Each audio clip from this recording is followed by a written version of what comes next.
السلام علیکم ورحمۃ اللہ وبرکاتہ۔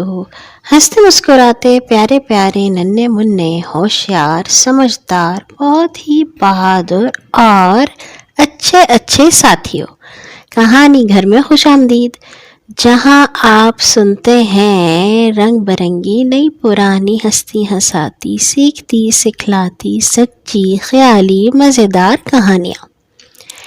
اور آج کل ہم سن رہے ہیں قرآن کی کہانی۔ کل ہم نے سنا تھا کہ کس طرح حضرت جبرائیل علیہ السلام ہمارے پیارے نبی کے پاس قرآن کی پہلی وحی لے کر نازل ہوئے تھے غار حرا میں۔ آج ہم دیکھتے ہیں کہ یہ قرآن جو 23 سال میں آہستہ آہستہ نازل ہوا، وہ آخر ہم تک کیسے پہنچا، وہ کس نے لکھا، اس کو کتاب کی شکل میں کس نے ترتیب دیا۔ چلیے شروع کرتے ہیں۔ قرآن جب پہلی وحی اس کی نازل ہوئی اور پھر اس کے بعد باقاعدگی سے حضرت جبرائیل علیہ السلام نبی صلی اللہ علیہ وسلم کے پاس آیات لے کے آیا کرتے تھے اور ان کو بتاتے تھے کہ اس آیت کو آپ نے یہاں پہ لکھنا ہے، یہ اس صورت کا یہ نام ہے، یہ والی آیت اس صورت میں آئے گی۔ اور نبی صلی اللہ علیہ وسلم کے کچھ صحابہ تھے، ان کے کچھ ساتھی تھے جن کو کہتے تھے کاتبین وحی۔ کاتبین وحی ہے وہ لوگ تھے جن میں جو ہر وقت نبی صلی اللہ علیہ وسلم کے پاس رہتے تھے، اور جب پیارے نبی ان کو کہتے تھے تو وہ اس کو لکھ لیتے تھے۔ اور یہ اس زمانے کی بات ہے جب آج کل کی طرح اتنی کتابیں، کاپیاں، صفحے یہ چیزیں نہیں ہوتی تھیں، بلکہ وہ لکھتے تھے پتھروں کے اوپر، جانوروں کی ہڈیوں پہ، جانوروں کی کھال پہ، بڑے بڑے پتوں پہ، درختوں کی چھال پہ، جس کے پاس جو چیز ہوتی تھی وہ اس کے اوپر لکھتا تھا۔ اور زیادہ لوگ جو تھے وہ اسے یاد کیا کرتے تھے۔ نبی صلی اللہ علیہ وسلم اپنے صحابہ کو کہتے تھے کہ آپ نے یہ والی آیت یہاں پہ لکھنی ہے اور اس سورت کا یہ نام ہے۔ اس کے بعد کیا ہوا کہ جب نبی صلی اللہ علیہ وسلم کی وفات ہو گئی، وہ اللہ تعالیٰ کے پاس چلے گئے، تو خلیفہ بنے ان کے بہت ہی اچھے ساتھی اور صحابی حضرت ابو بکر صدیق رضی اللہ تعالیٰ عنہ۔ حضرت ابو بکر صدیق جب حکومت کر رہے تھے تو اس وقت بہت سارے لوگوں نے یہ کہنا شروع کر دیا کہ ہم تو اللہ تعالیٰ کے نبی ہیں، حالانکہ پیارے نبی نے یہ کہا تھا کہ میرے بعد اب کوئی نبی نہیں آئے گا، لیکن کچھ ایسے لوگ تھے انہوں نے کہا کہ نہیں، ہم تو اللہ تعالیٰ کے نبی ہیں اور ہماری بات مانو۔ حضرت ابوبکر صدیق نے ان لوگوں سے جا کر جہاد کیا۔ ان میں ایک آدمی تھا، اس کا نام تھا مسیلمہ الکذاب۔ مسیلمہ الکذاب جو تھا اس نے کہا کہ میں ہی اللہ تعالیٰ کا نبی ہوں اور میرے پاس جبرائیل بھی آتے ہیں اور مجھے قرآن بھی پڑھاتے ہیں، اور اگر کوئی میری بات نہیں مانے گا تو میں اس کے ساتھ جنگ کروں گا۔ حضرت ابوبکر صدیق نے بہت سارے صحابہ کو اکٹھا کیا اور کہا کہ اس آدمی کے پاس جائیں جس کا نام مسیلمہ ہے، اور جا کے اس کے ساتھ جہاد کریں تاکہ وہ جھوٹ جو بول رہا ہے اس کو ہم ختم کر سکیں۔ وہ جنگ جو ہوئی تو اس میں مسلمان جیت تو گئے، لیکن بہت سارے صحابہ شہید بھی ہو گئے، اور ان شہید ہونے والوں میں 70 صحابہ ایسے تھے جن کو قرآن بہت اچھی طرح یاد تھا۔ جب ایسا ہوا تو حضرت ابوبکر صدیق اور باقی لوگ بہت پریشان ہو گئے۔ انہوں نے کہا ابھی تک تو ہمارے پاس قرآن اس کی کوئی کتاب موجود ہی نہیں ہے، اور اگر ایسے ہی لوگ شہید ہوتے رہے تو قرآن پھر کسی کے پاس بھی نہیں ہوگا۔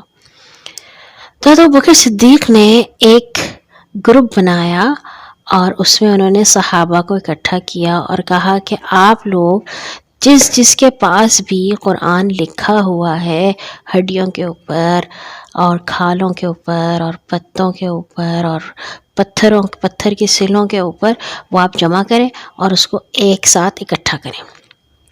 تو وہ جو صحابہ تھے جن کے گروپ لیڈر تھے زید بن ثابت، انہوں نے سب لوگوں سے جو جو ان کے پاس لکھا ہوا تھا وہ اکٹھا کیا، اور اس کے بعد ایک ایک صورت ایک کوئی صورت جو تھی وہ کوئی پتھر پہ لکھی ہوئی تھی، کوئی صورت تھی وہ کھال پہ لکھی ہوئی تھی، کوئی ایسی صورت تھی جو کسی بڑے بڑے پتوں پہ لکھی ہوئی تھی یا درختوں کی چھالوں پہ لکھی ہوئی تھی، اور اس کو اکٹھا کر دیا۔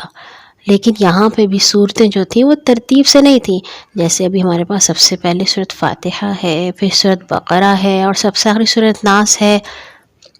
جو حضرت ابوبکر صدیق نے جو قرآن بنایا، جو کتاب بنائی، اس میں صورتیں ترتیب سے نہیں تھیں، لیکن اس میں ساری صورتیں موجود تھیں۔ اس کے بعد کیا ہوا کہ حضرت ابوبکر صدیق کے بعد حضرت عمر آئے، اور حضرت عمر کے بعد آئے حضرت عثمان رضی اللہ تعالیٰ عنہ۔ حضرت عثمان رضی اللہ تعالیٰ عنہ جب آئے تو اس وقت مسلمانوں نے بہت جہاد کیا تھا، اور بہت سارے لوگ مسلمان ہو گئے تھے۔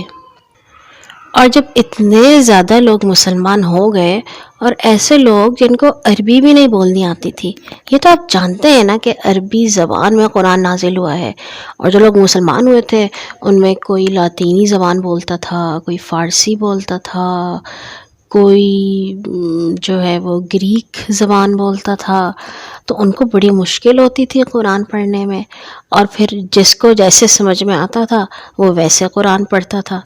جب یہ والی بات حضرت عثمان کو پتہ چلی کہ سارے لوگ اپنے اپنے طریقے سے قرآن پڑھ رہے ہیں، تو پھر انہوں نے صحابہ کو جمع کیا اور کہا کہ وہ والے قرآن لے کے آئیں جو حضرت ابو بکر کے زمانے میں اکٹھے ہوئے تھے۔ پھر اس کے بعد اس میں سے انہوں نے کئی ساری اس کی کاپیاں تیار کیں اور سارے لوگوں کو بھیجی۔ جو حضرت عثمان نے جو کاپیاں تیار کی تھیں اس میں صورتیں اسی ترتیب سے تھیں جیسی ہمارے پاس آ جائیں۔ جو حضرت عثمان رضی اللہ عنہ نے قرآن لکھوایا تھا، جو تیار کیا تھا، وہ وہی والا ہے جو ابھی ہمارے پاس ہے، جس میں پہلی صورت جو ہے وہ سورۃ فاتحہ ہے، دوسری صورت سورۃ البقرہ ہے، اور آخری صورت سورۃ الناس ہے۔ لیکن جب حضرت عثمان رضی اللہ تعالیٰ عنہ نے یہ قرآن، اس کو ہم مصحف کہتے ہیں، جب ایک جلد میں اکٹھا کیا ایک کتاب کی شکل میں، تو اس وقت اس میں سپارے نہیں ہوا کرتے تھے، پورا ایک ہوتا تھا۔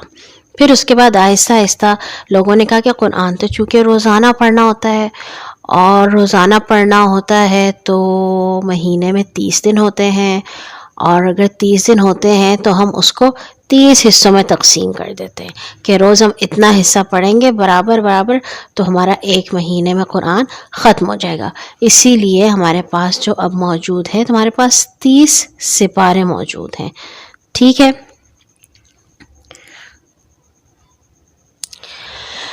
تو ننھے ساتھیوں، اس کا مطلب ہے کہ قرآن کے اس شکل میں آنے تک جیسے ہمارے پاس آج موجود ہے، اس کے 3 مراحل تھے، اس کے 3 لیولز تھے، ٹھیک ہے، 3 اس کی سٹیجز تھیں۔ سب سے پہلے نبی صلی اللہ علیہ وسلم کے زمانے میں جب لوگوں نے قرآن یاد بھی کیا اور لکھا بھی، پھر حضرت ابوبکر نے اس کو اکٹھا کیا، اور پھر حضرت عثمان رضی اللہ تعالیٰ عنہ نے اکٹھا کیا۔ آج کے لیے اتنا ہی۔ کل سے ہم شروع کریں گے انشاءاللہ تعالیٰ کہ پہلے سپارے میں اللہ تعالیٰ نے ہمیں کون کون سی کہانیاں سنائی ہیں۔ سونے سے پہلے اپنے لیے اور تمام مسلمانوں کے لیے دعا کرنا مت بھولیے گا۔ اللہ حافظ۔